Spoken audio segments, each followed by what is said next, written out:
How to clear the Spotify cache. Hi everyone, it's Sophia to assist you today without any delay. Let's jump right in.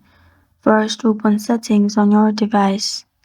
You'll find this kind of screen pop up. Click on search button located on top right corner of your screen.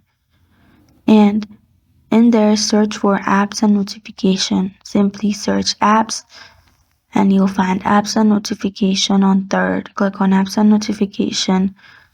Then search for Spotify and see all apps. Then force stop the app and go to storage and cache. In here you'll find clear cache. Simply click on clear cache and you're good to go. You can open your Spotify app and your cache will be cleared. That's how you clear the Spotify cache. Thank you for joining me today. If this video helped you out, please leave a like and subscribe for more.